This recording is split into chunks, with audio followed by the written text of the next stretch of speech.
Pertama, tentu saja tujuannya untuk melestarikan warisan budaya. Karena memang diakui atau tidak, dalam perkembangan saat ini, generasi muda seringkali sudah hampir melupakan warisan budayanya. Terletak di Kabupaten Nias Selatan dengan pasir halus dan bersih, serta air laut biru jernih, menjadikan Pantai Sorake sebagai lokasi wisata andalan. Selain menikmati keindahan pantainya, wisatawan juga dapat berinteraksi dengan nelayan yang baru kembali dari laut dan pastinya atraksi peselancar. Lokasi yang langsung berhadapan dengan Samudra Hindia, Pantai Sorake menjadi surga kecil bagi peselancar dunia. Setiap deburan ombaknya bergemuruh, mengiringi decap kagum penikmat ombak. Memiliki karakter gulungan ombak yang konsisten menjadikannya masuk dalam spot selancar terbaik dunia. Masuk dalam kalender World Surf League, tahun ini, pemerintah Kabupaten Nias Selatan kembali menggelar kompetisi selancar kelas dunia, Nias Pro Level Qualifying Series 6000.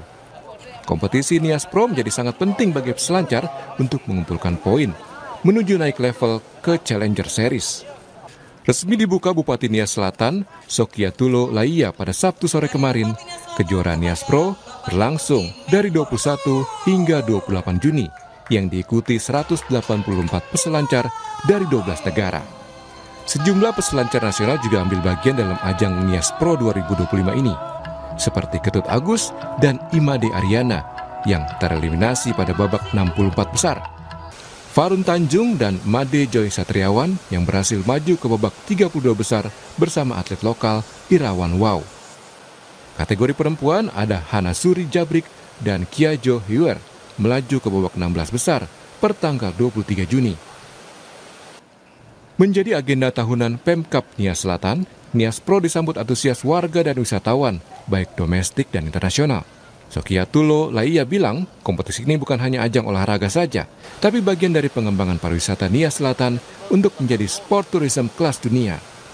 Pemerintah Kabupaten Nias Selatan yang memiliki berbagai potensi wisata, terus berbenah untuk menjadi salah satu destinasi wisatawan internasional. Pihaknya berharap pemerintah pusat dapat semakin mendorong pelaksanaan kejuaraan internasional melalui promosi.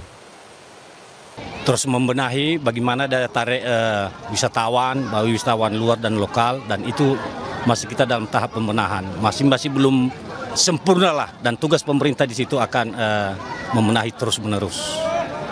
Ini kan udah ajang tadi 6 ya, ada yang sampai bilang 8 ya. Ini harapannya untuk pemerintah pusat seperti apa untuk bantuan dalam event? Kita harus berharap ke pemerintah, baik pemerintah provinsi, pemerintah pusat untuk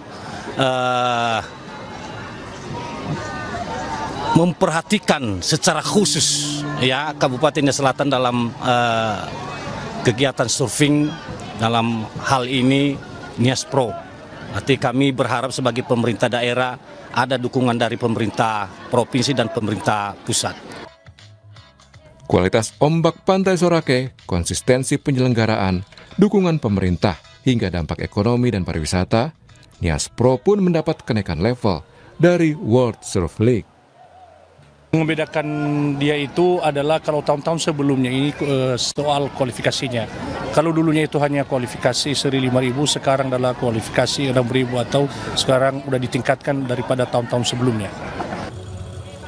Tidak hanya Nias Pro 2025, pemerintah Kabupaten Nias Selatan juga menggelar Mania Molo Fest 2025 di Desa Hilisa Maetano, Kecamatan Mania Molo. Event yang berlangsung sejak 15 Juni 2025 masuk dalam Karisma Event Nusantara.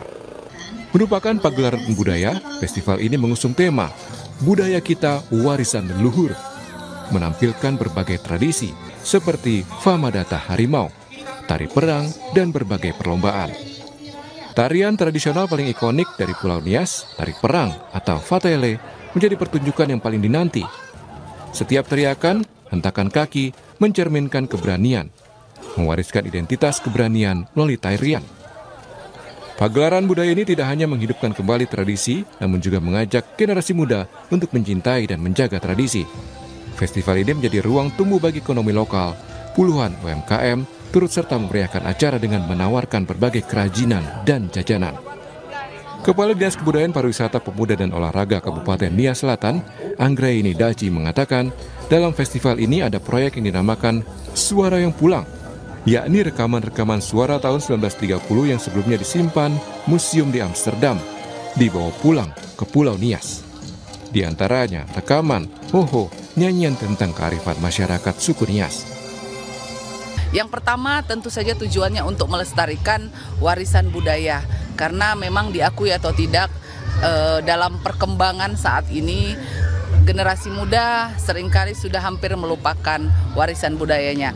Dengan festival ini diharapkan warisan budaya yang sudah hampir punah ini dapat kita hidupkan kembali, dapat dilestarikan, dan seluruh generasi muda juga semakin mencintai budayanya.